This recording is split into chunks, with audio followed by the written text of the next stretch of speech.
शिवसेना फुटल्यानंतर जेव्हा मला महाराष्ट्राचे एक मोठे वकील आहेत, ते माझ्या सतत आमच्या गप्पा होतात, प्रश्नोत्तर होतात, तर मी शिंदेना कशी शिवसेना मिळणार हे पहिल्या दिवसापासून सांगत होतो, कारण माझं नाव उल्हास नाही आहे.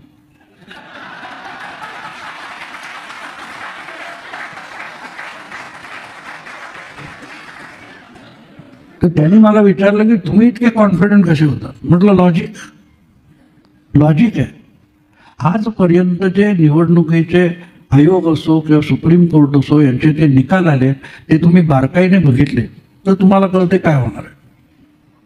आणि त्या वकिलांना उलट सांगितलं तुम्ही टी व्हीच्या चर्चेत जाता, माझ्यासाठी एक काम करा. तो म्हणाल काय? तो म्हणाल तुम्हाला जो प्रश्न विचारला जातो, मग शिवसेनेची घटना निवडणूक आयोगाला दिलेली आहे, अमुक आहे तमुक आहे वगैरे वगैरे वगैरे. म्हणजे त्या घटनेची कॉपी मला कुठून मिळणार नाही, तुम्हाला त्यांच्याकडून मिळाली चॅनलमधून, तर त्याच्यामध्ये पक्ष प्रमुख नावाचं पद आहे का जरा शोध घ्या. तुम्हाला का म्हणलं शिवसेना प्रमुख हा शब्द असेल, पण पक्ष प्रमुख हा शब्द आहे का तपासा. आणि नसेल तर त्या पक्षप्रमुखांनी कुठचीही कृती केलेली असेल, कुठलाही निर्णय घेतलेला असेल तर तो लिगली अवैध ठरणार. पण यू हॅव बिग पॉईंट. त्यांनी दुसऱ्या दिवशी मला कन्फर्म केलं यू आर 100% राईट. पक्षप्रमुख हे पदच नाही. आणि आत्ता शेवटपर्यंत तुम्ही बघाल तर तो पक्षप्रमुख पद नाही आहे हाच निर्णायक पॉईंट ठरला. ते खजील झाले थोडे, वकील साहेब मोठे आहेत, नामवंत हुशार माणूस आहे. तर त्यांना म्हटलं तुम्ही निराश होऊ नका, तुम्ही वकील आहात. ते मला म्हणाले की तुम्ही लॉ केलेला नाही, तुम्ही प्रॅक्टिसिंग लॉयर नाही आहात. मग येतो कुठून डोक्यात? म्हटलं तेच तर कारण आहे, कारण तुम्ही चाकोरीतून जाता, मी आउट ऑफ बॉक्स होतो. मी वेगळी काही शक्यता आहे काय चाच पडून बघतो. आणि त्यामुळे ज्या वेळेला निकाल लागला त्यावर मला परत एकदा त्यांचा फोन आला की तुम्ही पहिल्या दिवसापासून ही बाजू लावून धरली होती. म्हटलं मला आवडते म्हणून नाही लावून धरली, मला ती पटलेली होती की असं होणार. आणि मग त्याने मला एक अतिशय गंभीर प्रश्न विचारला की हे सभापतींनी रिझनेबल टाईममध्ये, राहुल नार्वेकर विधानसभेचे अध्यक्ष यांनी रिझनेबल टाईममध्ये या विषयाचा निकाल लावावा असा जो सुप्रीम कोर्टाचा हे आहे. मग तुम्ही टी व्हीवर बघितलं असेल, रिझनेबल टाईम म्हणजे 60 दिवस, 30 दिवस, 90 दिवस चर्चा ऐकली असेल, सरोदे बापट वगैरे. तर त्या वकिलांनी मला विचारलं रिझनेबल टाईम कसा मोजायचा. म्हटलं व्हेरी इझी आहे, सोपं आहे. म्हटलं ज्या घड्याळात काटे नाहीत त्याच्यात तो टाईम मोजताय.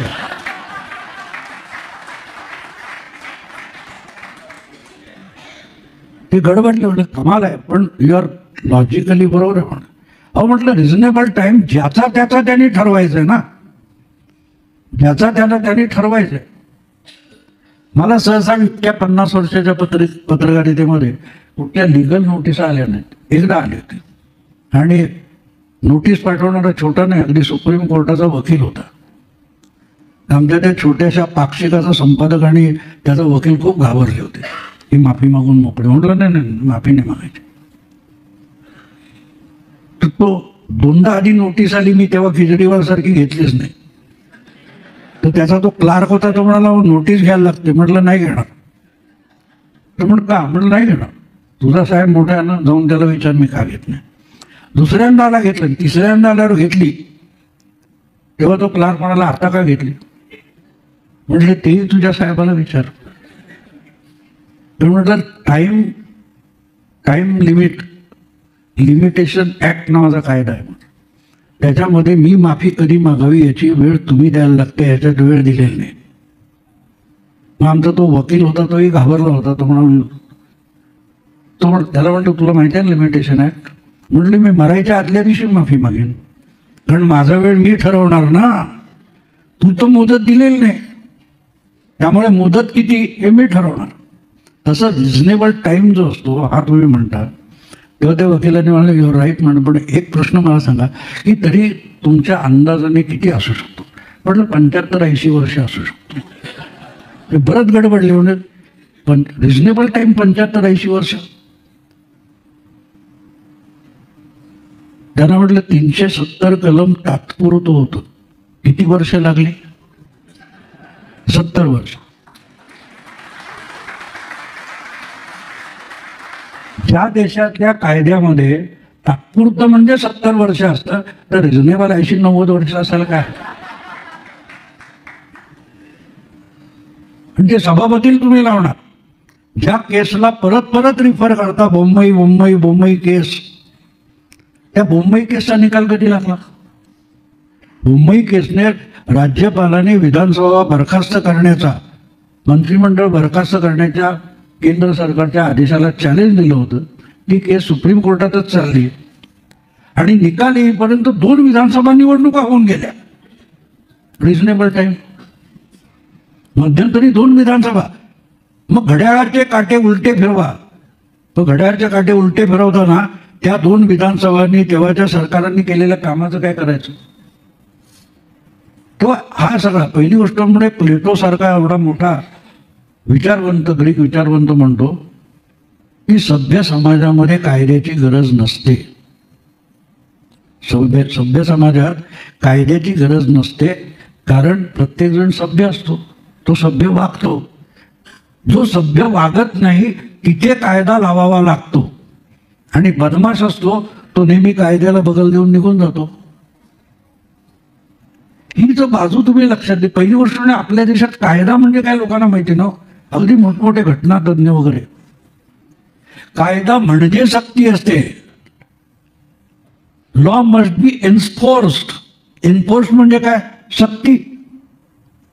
सक्ती असते ना. मी कालपासून इथून जात होतो, आज इकडे तुम्ही सिग्नल ठोकला आणि तो सिग्नल मी क्रॉस केला की गुन्हा झाला. ही सक्ती नाही माझ्यावर. का? तर कायद्याने. म्हणजे काय? तर कायदा म्हणजे सक्ती. आणि कायद्याची जबरदस्ती करता येणार नाही असं जेव्हा बोलतात तेव्हा हसू एवढ्यासाठी येतं मित्रांनो, यांना कायदा म्हणजे काय कळतो का? आणि म्हणून तुम्हाला 10 वर्षात मला अनेक जण विचारतात मोदींनी काय केलं. मी म्हटलं आत्तापर्यंत 48 कायदे रद्द केले. जे होते आणि कशासाठी होते कोणालाच माहीत नाही. एक गोष्ट गमतीशीर तुम्हाला सांगतो. मुद्दाम, एक राजा होता, शिकारीला गेला. शिकारीला गेला आणि त्याला कुठेतरी हरण दिसलं. तो बेफाम झाला. दौडत दौडत दौडत त्याच्या बरोबरचे सगळे कुठेतरी पांगले आणि एक दृश्य असं दिसलं की तो अचानक थबकला. त्याला एक काय चाललंय बघतो, तो 2 शिपाई खांद्यावर तलवार टाकून गस्त करत होते. इकडून तिकडे, तिकडून इकडे, इकडून तिकडे, तिकडून इकडे चालला. तो बघत त्याला गणवेशावरून म्हटलं हे तर आपलेच दिसत आहेत. पण त्याने थांबून बघितलं. हरण गेलं कुठच्या कुठे. एक 15-20 मिनिटं गेले. मग थांबले. त्याने तंबाखू काढला, चुना काढला, तंबाखूचा बार भरला. परत थोड्या वेळात ते उठले, चालू होतं. मग होता होता त्यांचा लंचवर झाला. परत डुलकी काढली, उठले, सुरू झाले.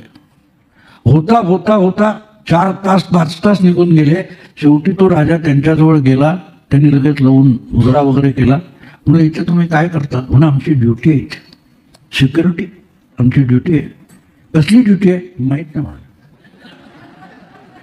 नाही इथे पहारा करते. हो म्हणून पहारा करतो. अरे निबिड अरण्यात काय घडणार आहे, कशासाठी सिक्युरिटी ते माहीत नाही म्हणून आमची ड्युटी आहे. तुम्हाला पगार मिळतो? हो म्हणे. महाराज तुमच्याच खात्यातून पगार मिळतो. महाराज हैराण होता. आपण पगार देतो आपल्याला माहीत नाही, हे पगार घेतात, गस्त करतात, त्यांना माहीत नाही. तुम्ही कधीपासून करतात? हे आमच्या आजोबापासून चालू.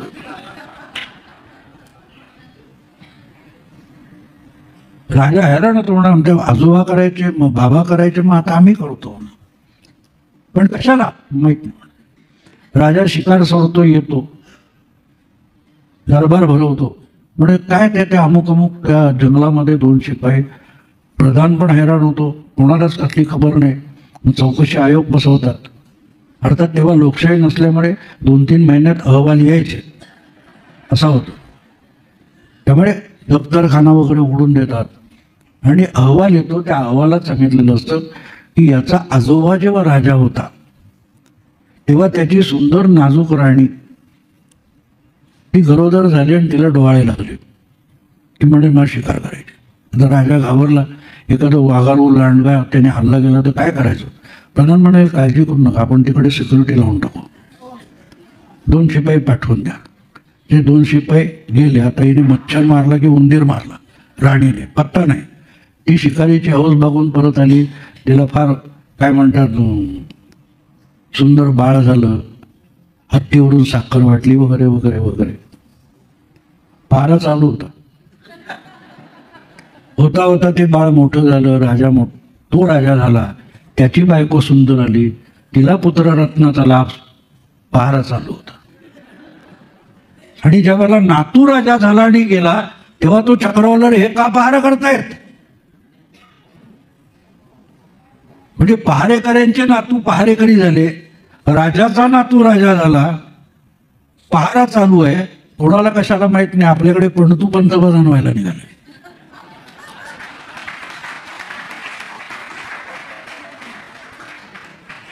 एक काँग्रेसवाला उत्तर दे कशाला काय माहिती. नेहरूंचा खापर पडतो, इंदिराजींचा पडतो, सुरू होईल ना.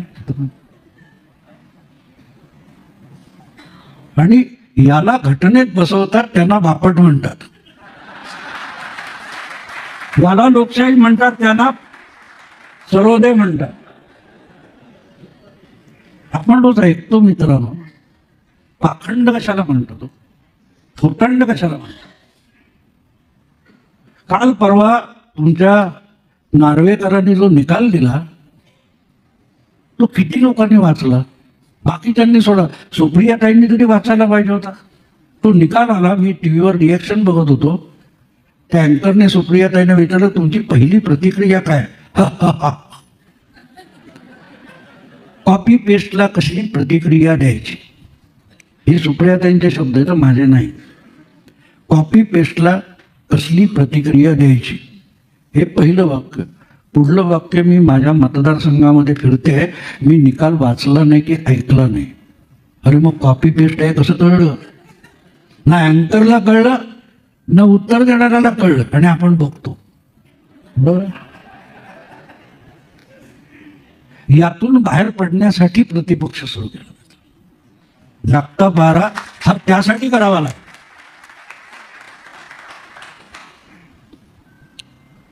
आपण कसं असतं मित्रांनो माहिती का, आपण ऐकत राहिलो की हळूहळू विसरून जातो काय ऐकत होतो.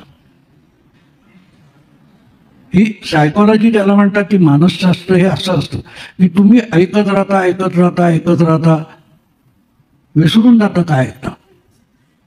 इतकं ते रुटीन होत जातं ना की त्यातलं गांभीर्य संपून जातं. मग प्रश्न पडतो की सुप्रियाताई या कॉपी पेस्ट पटू आहेत की संसदपटू आहेत? कारण त्यांचे अदृश्य शक्ती कॉपी पेस्ट चालू आहे. प्रत्येक रिॲक्शन मध्ये बघता तुम्ही अदृश्य शक्ती आहे. तर या सगळ्या गोष्टीमध्ये मला एकदा सुप्रियाताईंचा फोन आला होता. मी त्या ब्लॉग लिहिला होता, दाखवायचे सोडे असं त्याचं शीर्षक होतं. तो वाचून त्यांना फोन आला होता. मग ते बोलता बऱ्याच गोष्टी निघाल्या.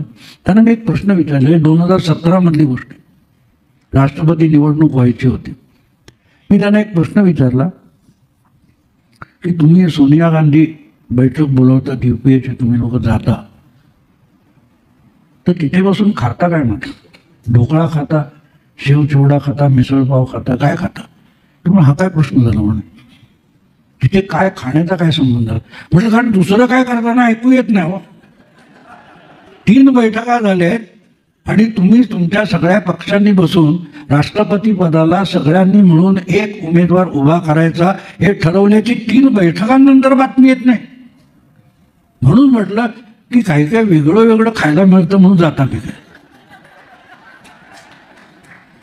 त्या म्हणाले नाही अहो, इतक्या पक्षांची सहमती व्हायला वेळ लागते. म्हटलं मग अवघड आहे. काय अवघड आहे? म्हटलं नाही, राष्ट्रपती पदाचा माझ्या माहितीप्रमाणे एकच उमेदवार असतो. तो ठरवायला 2 महिन्यात 3 बैठका, आणि तोही ठरत नाही तर 543 उमेदवार ठरवायला किती वर्ष लागतील? म्हटलं मी पण हयात नसेल, तुम्ही पण असाल की नाही गॅरंटी नाही. म्हटलं म्हणजे समोरचा माणूस काय बोलतो ते माईक कॅमेरा घेऊन फिरतायत, त्यांनाही पत्ता नसतो. आमची मी एकदा त्याच्यावर बोललो होतो, आमची मालवणीत आजी म्हणायची गावात लगीन आणि कुत्र्या बोवाळ. म्हणजे गावात ते लग्न आहे आणि मग नवरा वाजत गाजत ताशे देवाचं दर्शन घ्यायला जातोय, तो लाऊडस्पीकर जोराजोरात भोंगा वाजतोय आणि त्या कुत्र्याला कळत नाही की कोणावर भुंकू, तो इकडे आधीच पळतो तिकडे पळतो. अशी ते गावातली कुत्री पळतात तसे कॅमेरे आणि माईक घेऊन फिरत असतात.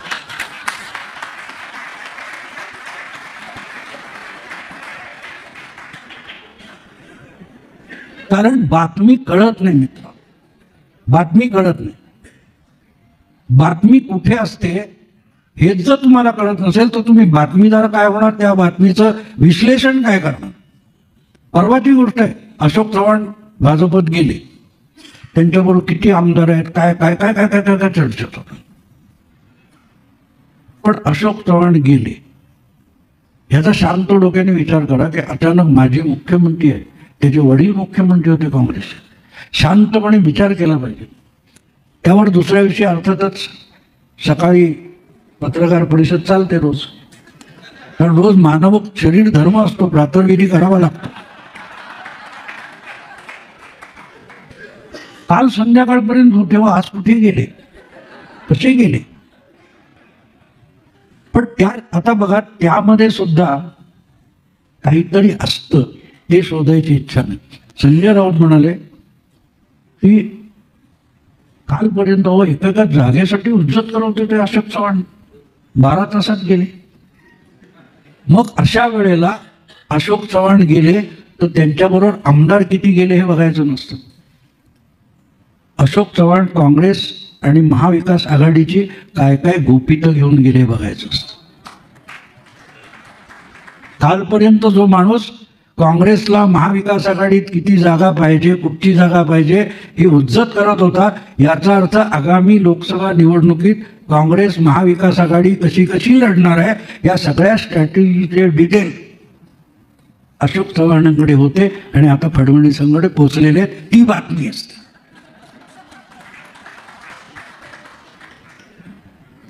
बातमी मित्रांनो समोर असते, तुम्हाला बघता आली पाहिजे. मी नेहमी एक गोष्ट सांगतो की डोळे नाही उघडले तर सूर्य उघडून उपयोग नसतो. तुमचे डोळे उघडे पाहिजे, तो तुम्हाला बघता आला पाहिजे. आणि हे गंमत समजू नका, 2019च्या निकालानंतर शेखर गुप्ता सारख्या संपादकाने कबूल केलं, दिसत होतं आम्हाला बघायचं नव्हतं, तिथे प्रॉब्लेम होतो. आता त्यांनी सांगितलं की 2014च्या निवडणुकीला उशीर होता, 2012ला गुजरातची विधानसभा निवडणूक संपलेली होती.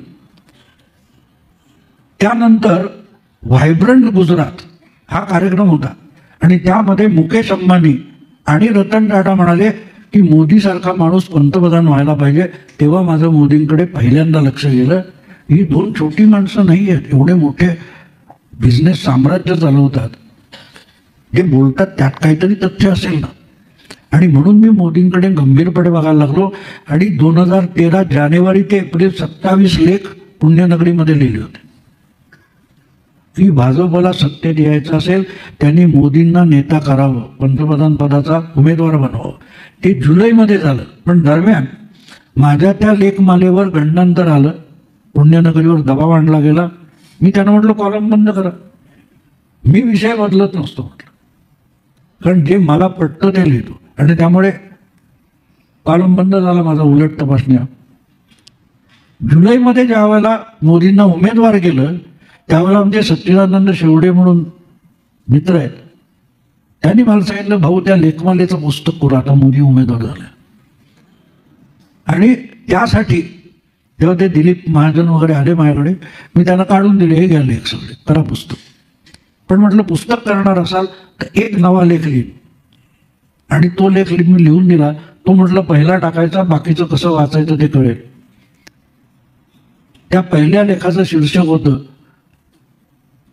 असा बियाचा आधुनिक अवतार. त्यामध्ये हे ऑगस्ट 2013 मध्ये लिहिलेला लेख आहे. तो 2019 संपेपर्यंत कुमार केतकर वगैरेंच्याही लक्षात आला नाही. मी त्याच्यात काय म्हटलं होतं, त्या लेखाच्या शेवटच्या 2 परिच्छेदामध्ये मी लिहिलं होतं, मोदी नुसतं बहुमत नाही आणणार आहे, मोदी नुसतं सरकार नाही आणणार आहे, मोदी या देशामध्ये स्थित्यंतर आणेल, सत्तांतर नाही आणणार. सत्तांतर होणारच आहे, स्थित्यंतर आणेल. ज्या माणसाने 11 वर्षामध्ये जगाला विसरायला लावलं की गांधीनु गुजरात, नाव इट्स मोदीनु गुजरात. तो नेहरू गांधींचा भारत हे जगाला विसरायला लावेल. आता काय चाललंय, हे भविष्य वर्तवलेलं नव्हतं, हे राजकारणाचं असेसमेंट होतं की मोदीची प्रकृती काय, मोदीचा स्वभाव काय, मोदी हा माणूस कसं राजकारण करू शकतो. आपण जेव्हा विश्वगुरु वगैरे बोलतो ना, तेव्हा तुम्ही तिकडे बघा की आज जगासमोर काय परिस्थिती आहे. इथे पुण्यात 14चे निकाल लागले तेव्हा एक मोठे लेखक विचारवंत आहेत पुण्यातले, पुरोगामी आहेत, ते मला भेटायला आले होते. म्हणून तुमचं एक बरोबर आलं, मान्य म्हणे, पण मोदींनी अपेक्षा खूप वाढवून ठेवल्यात. 5 वर्षात त्या पूर्ण करणं अशक्य आहे. त्यामुळे 5 वर्षानंतर मोदी काय करतील. म्हणलं 5 वर्ष संपायचे, सोडून द्या. आत्ता मला एक सांगा की तुम्ही मोदीला मत दिले. मी कशाला मोदीला मत दिलं, मी मोदीचा कट्टर विरोधक आहे. म्हटलं एक्झॅक्टली, आणि अपेक्षा तुमच्या आहेत.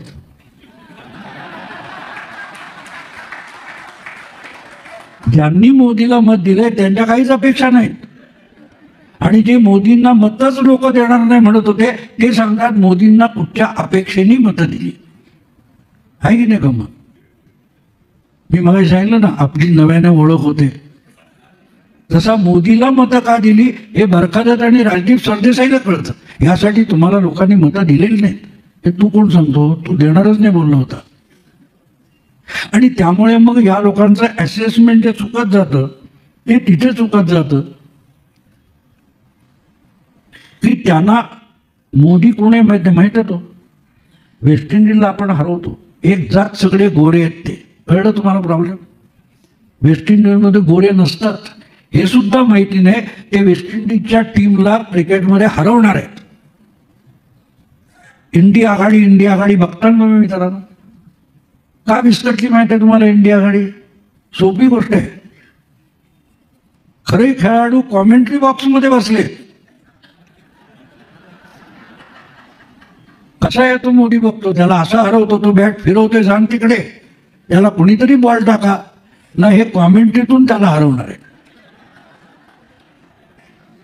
टीव्हीच्या चॅनेलच्या डिबेट जिंकून त्यांना वाटतं मोदींना हरवणार. प्रॉब्लेम तिथे होतो मित्रांनो. तुम्हाला लढायचं असेल तर मैदानात उतरावं लागेल. मोदी जिंकण्याचं कारण असेल की जे एक त्या तुम्हाला सांगतो फार सुंदर काही लोक ते मी ऐकत का असतो की त्यातून अनेक इनपुट्स चांगले मिळतात. प्रशांत किशोर या माणसाने फार सुंदर त्या बरखादतला सांगितलं.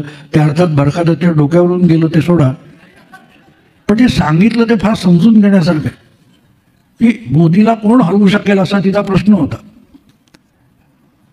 तो म्हणाला हा माणूस 15 वर्ष प्रचारक होता संघाचा, आणि म्हणा संघाचा प्रचारक याचा अर्थ तो केरळात असेल, आसाममध्ये असेल, गुजरातमध्ये असेल, जिथे असेल तिथे तो लोकांमध्ये जातो, लोकल ट्रान्सपोर्ट वापरतो, सायकल वापरतो, मोटरसायकल वापरतो, ट्रेन बस वापरतो, त्या लोकांमध्ये मिसळतो. त्यामुळे मोदी म्हणाले आज तुम्हाला वाटेल ना केरळमध्ये ह्या से मेरा पुराणा रिश्ता आहे, त्याचे टिंगल होते मित्रांनो, पण त्यांचा खरा रिश्ता असतो. कारण हा माणूस तिथून प्रचारक म्हणून काम केलेलं आहे. ती माणसं त्यांचा स्वभाव मोदींना माहिती असतो. तो म्हणाला 15 वर्ष हा माणूस प्रचारक होता, त्यामुळे जमिनीवर तळागाळातला कार्यकर्ता कसा काम करतो, कुठल्या परिस्थितीत काम करतो हे मोदींना माहिती आहे. 15 वर्ष हा माणूस पक्षामध्ये एक पदाधिकारी म्हणून काम करत होता, पण निवडणूक लढवली नाही. त्याला पक्ष आतून बाहेरून माहिती आहे.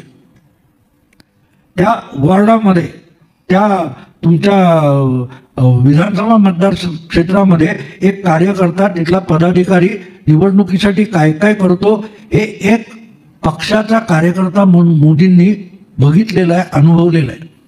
आणि म्हणाले 12 वर्ष गुजरातचा मुख्यमंत्री, त्याला आतून बाहेरून ॲडमिनिस्ट्रेशन माहिती आहे. तो म्हणाला इतका प्रदीर्घ 3 क्षेत्रातला एकत्र असलेला अनुभव एक माणूस दाखव तो मोदीला हरवेल. आणि त्यांनी सांगितलं बरखाला आता तू असा माणूस सांग. तिच्या डोक्यावरून गेलं ते.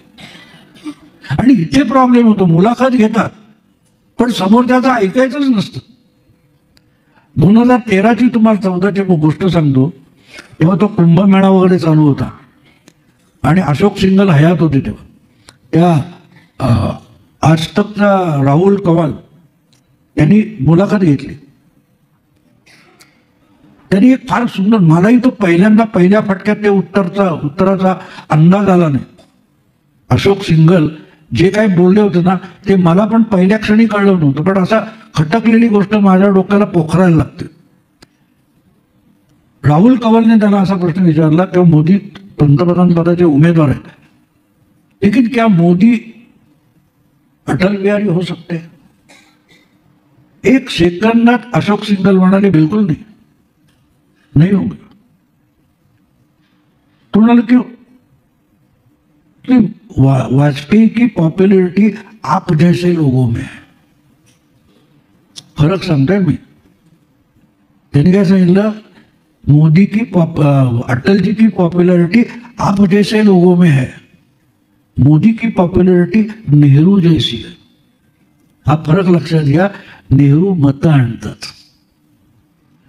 वाजपेयी उच्चभ्रू वर्गाला आवडत होते, पण तळागाळातून मतं आणण्याची क्षमता वाजपेयी सारख्या कुशल बुद्धिमान माणसाकडे नव्हती. हा फरक त्यांनी सांगितला होता. पण हा माझ्या डोक्यात शिरायला पण 2 दिवस गेले. तो काय म्हणतोय माणूस, म्हणून ते समजून घ्यायचं असतं. आपल्याला आवडो ना आवडो पण ते समजून घ्यायचं असतं. आणि बघा वाजपेयी 3 लोकसभा निवडणुकांमध्ये बहुमत आणू शकले नव्हते आणि मोदी तिसऱ्यांदा बहुमत आणणार आहे. वाजपेयींचा भाषणाचा गुण घेतला पण नेहरूंचा मतं आणायचा गुण घेतला, हा मोदी असतो. आणि तो समजून घेतला तर मग तुम्हाला मोदींचं असेसमेंट करता येतं. पण तुमच्या डोक्यात जो आधीच मोदी आहे त्यानुसार जर असलेल्या मोदीकडे बघाल तर तुम्हाला तो मोदी कळत नाही. आणि त्यामुळे या सगळ्यांचे जे अंदाज असतात ते फसतात. त्याचं कारण ते असतं. मी आता म्हणजे तेव्हा सुद्धा 2019 झालं असं होतं की 18 सप्टेंबर 2018 ठाण्याला एका गणेशोत्सवात माझा कार्यक्रम होता आणि तिथे असाच व्याख्यान झालं. आणि मला एकाने प्रश्न विचारला की तुम्ही 14चा अंदाज दिला होता, 19ला काय होईल? म्हटलं मोदी 300 क्रॉस करतील. मी रँडमली उत्तर दिलं होतं. तुम्हाला नाही, पण गठबंधन वगैरे झाली आहेत. आत्ता लागोपाठ गोरखपूर फुलपूर पराभव झालेत भाजपच्या. त्याला म्हटलं गठबंधन होणार नाही, आणि जर गठबंधन झालं खरोखरच तर मग मोदी 350 होईल. तो हवाल दिला ना, असं कसं होईल? म्हणजे एक्झॅक्टली हीच तर गंमत असते. तुम्हाला सेफॉलॉजी समजवताना सेफॉलॉजीमध्ये पोलरायझेशन असतं, तसंच काउंटर पोलरायझेशन असतं. म्हणजे मायावतींना जो मत देणारा वर्ग आहे तो सगळा मायावतींचा मतदार नसतो. त्यामध्ये बराचसा मतदार असा असतो की जो समाजवादी पक्षाचा, मुलायम सिंगचा कट्टर विरोधक असतो आणि म्हणून तो मायावतीकडे असतो. पण मायावती आणि समाजवादी पार्टीने युती केली तर हा मायावतीचा कट्टर मुलायम विरोधक असतो. तो थर्ड अल्टरनेटिव्ह शोधतो, तो बीजेपी होतो. ही गमतीशीर गोष्ट असते मित्रांनो. मग तीच गोष्ट समाजवादी पक्षात असते. कट्टर मायावती विरोधक असतो, तो आघाडी झाली तर तो बीजेपीकडे जातो. त्यामुळे त्याला मी काउंटर पोलरायझेशन म्हणतो. आणि हे बघावं लागतं, हे समजून घ्यावं लागतं. आता तुम्हाला गंमत वाटेल की अरे एवढं सगळं काय 4 जागा दिल्या ममताने, तर काय ममताकडे 22 जागा आहेत, बंगालमध्ये 42 जागा आहेत. काय काँग्रेसला 4 जागा दे, तुला 38 जागा लढवायला मिळतात, मग तरी ममता का नाही लढत? का 4 जागा काँग्रेसला देत नाही? काँग्रेसच्या 2 आहेतच, पाहिजे तर 2 घ्या, नाही तर नाही. याचं कारण ममताला एक गोष्ट माहिती आहे की काँग्रेसकडे असलेली, डाव्या आघाडीकडे असलेली जी मतं आहेत त्यांची जवळजवळ 80% मतं अँटी ममता आहेत. त्यामुळे काँग्रेसला जर ममतानी बरोबर घेतलं तर त्यांच्या काँग्रेसकडची जी अँटी ममता मतं आहेत ती ममतामुळे, आघाडीमुळे ममताकडे येणार नाही, ती भाजपकडे जाते. त्यापेक्षा ती खुजलेली बरी म्हणून आघाडी मोडली तरी चालेल, हे लॉजिक असतं. हे तुम्हाला टीव्हीवर नाही सांगणार. विचित्र गुंतागुंत असते मित्रांनो, विचित्र गुंतागुंत असते. तुम्हाला एक साधं उदाहरण देतो. 99 साली लोकसभा विधानसभा निवडणुका आपल्याकडे एकत्र झाल्या. विधानसभा बरखास्त केली आणि लोकसभा विधानसभा एकत्र घेतल्या. पण एकत्र झालेल्या मतदानामध्ये 1 मिनिटाचा फरक होता. तुम्ही गेलात काय ते बटन दाबलं, लोकसभेला मत दिलं, परत इकडे येऊन सही केली, दुसऱ्या मशीनवर तुम्ही विधानसभेला मत दिलं. 1 मिनिटाचा फरक होता तुमचा प्रत्येकाचा. पण त्या 1 मिनिटामध्ये शिवसेना भाजप युतीला 8% मतांचा घाटा झाला. लोकसभेला भाजप शिवसेनेला युतीला जितकी मतं होती त्यापेक्षा विधानसभेला 8% मतं कमी झाली. म्हणजे 1 मिनिटाच्या फरकाने 8% मतं कमी झाली. 30 का 32 जागा लोकसभेच्या मिळाल्या होत्या. अगदी त्या हिशोबात जायचं तर 150 ते 160 जागा विधानसभेच्या मिळायला पाहिजे होत्या, ते 120 पर्यंत खाली आल्या. याचं कारण असं असतं मित्रांनो की लोकसभेला पंतप्रधान निवडायचा असतो, विधानसभेला मुख्यमंत्री निवडायचा असतो, महापालिकेला तेवढ्या महापालिकेत चांगला काम करेल असा पक्ष निवडायचा असतो. त्यामुळे तो चॉईस बदलणारा फ्लोटिंग वोटर असतो. तो प्रत्येक निवडणुकीत पारडं बदलतो आणि त्यामुळे लोकांचे निकाल बदलतात. पण त्याचा विचार न करता तुम्ही सरसकट अंदाज व्यक्त केला तर नाही चालणार. मध्य प्रदेश, छत्तीसगड, राजस्थान हे 2018 मध्ये भाजप हरला. पण लोकसभेला या सगळ्या 63 किती जागा आहेत का, किती आहेत मला वाटते 65 जागा आहेत. 65 मध्ये लोकसभेला 63 जागा भाजपला मिळाल्या. वाय? कारण आम्हाला वसुंधरा नको आहे, मोदी पाहिजे. हा फरक असतो मित्र. हा जो 10% 12% मतदार असतो, इकडून तिकडे जम्प करतो, पारडं इकडे खाली गेलो. आणि याचा अंदाज मला, मी सगळ्यात गमतीशीर गोष्ट जयपूर डायलॉग, इथे 2-3 लोकांनी आठवण केली मला. त्या जयपूर डायलॉगला गेलो तर हे सगळं मी बोलत होतो.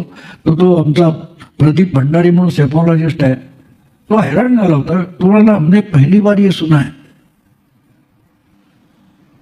कि जीतने वाला इंपॉर्टेंट नहीं, हारने से भी चुनाव का रिझल्ट आता है. तर मी तिथे सांगितलं की मी माझे अंदाज बांधतो, तेव्हा हरणार कोण आहे तपासतो, जिंकणार आपोआप पुढे येतो. हरणारे एलिमिनेट करत जा की जिंकणारा समोर येतो. आपली संगीत खुर्ची म्हणजे काय, एलिमिनेशन असतं ना. हा गेला तो गेला करत करत शेवटचा आपल्याला मिळतो. तसं मी माझे राजकीय अंदाज बांधताना मी एलिमिनेशनने जातो, कोण कोण जाऊ शकतो, कोण कोण हरू शकतो, आणि ते करत जातो. तेव्हा शेवटी उरतो तो जिंकणार हे मला कळतं. हे सोपं आहे. पण फरक आणखीन एक समजून घ्या. त्याविषयी यशवंत देशमुखने फार सुंदर मुद्दा सांगितला. तो म्हणाला की आपल्याकडे सेफॉलॉजी ही 1980 मध्ये आली तेव्हा काँग्रेस इतकी स्ट्रॉंग होती की काँग्रेस हरणार जिंकणार एवढंच ठरवायचं. पण काँग्रेस हरते केवढं कळायचं, जिंकतो कोण आम्हाला सांगता येत नव्हतं. पण 91च्या मुक्त अर्थव्यवस्थेचे परिणाम याला 2000 साल उजाडलं आणि अँटी इन्कम्बन्सी या विषय मागे पडून प्रो इन्कम्बन्सी सुरू झाला आणि तो शिकेला पोचला 2014 मध्ये. तो आम्हाला अंदाज बांधता आला नाही की मोदी मेजॉरिटी मिळवू शकते. मतदार प्रो इन्कम्बंट होईल की हा काहीतरी करेल या अपेक्षेने मतदार पुढेल. तोपर्यंत कोणाला पाडायचं याच दृष्टीने विचार व्हायचा, राजकीय असेसमेंट व्हायचं, विश्लेषण व्हायचं. त्याचा बदल जो झाला तो तिथे झालाय. साध्या साध्या गोष्टी आहेत मित्रांनो.